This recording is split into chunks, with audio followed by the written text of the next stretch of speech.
Killer whales, earthquakes, and who else but our favorite, Russia, on this week's Uncharted update. So Russia apparently has updated their military doctrine recently to remove a no first use clause around nuclear weapons. What does that mean? Well, that means that historically they had a rule, their own imposed rule, that said, hey, we're never gonna launch a nuke first. It's gonna only be in retaliation. Well, guess what?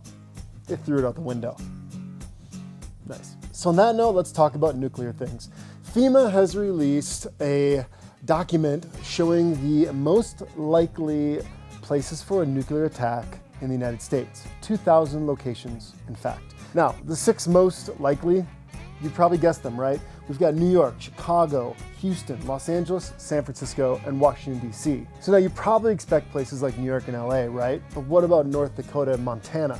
Well, these are pretty high on the list, and that's because we have what we call retaliatory forces there, aka our own nukes. Those are going to be targets as well. Now, add on to that the 90 places in the United States where we have our own nuclear reactors, and you're starting to get a good idea of where this isn't just the big cities. Now, those places include states like Alabama, Arizona, Maryland, New Jersey, Pennsylvania, and Tennessee.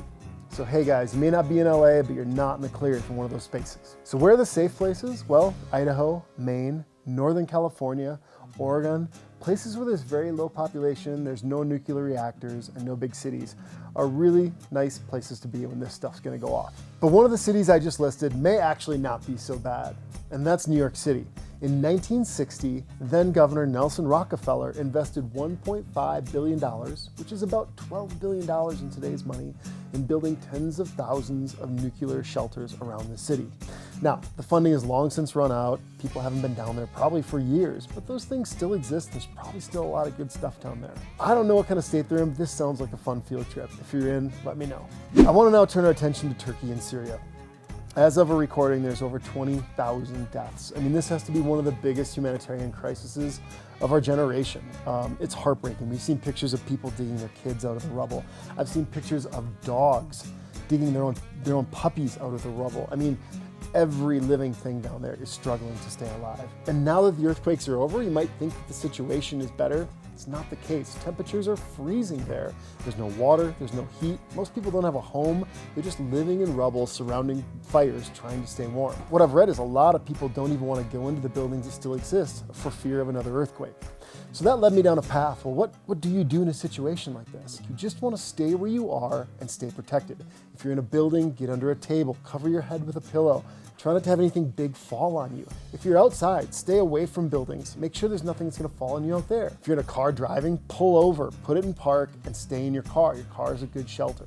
That's what you do in like a 4.0, a 5.0. But an 8.0, there's not much you can do. And these people were just straight up victims of something really tragic. Well, at Uncharted, we're trying to help. And today through Friday, we've been doing this for a few days now, we're trying to give back in every way we can.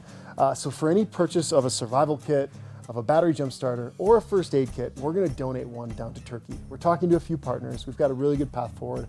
All you have to do is go pick something up, enter Turkey in the promo code, and we will keep you abreast of what's happening and how things transpire. My goal is to send a bunch of stuff down there, and I hope you will help us out. Out of the mountains and into the ocean, and something I don't know much about, but something I've always been fascinated with, and that's orcas, aka killer whales. So I read a study this week that showed that mother killer whales do not have as many kids after raising a son. In fact, for each living son a mother killer whale has, their ability or their likelihood to have another offspring that year is literally cut in half. It turns out boys simply need their moms. And the funny thing I think about all this is that need actually increases as the boys turn into adults and grow into likelihood. Killer whales typically stop reproducing in their 30s or 40s and can live to be 90 years old.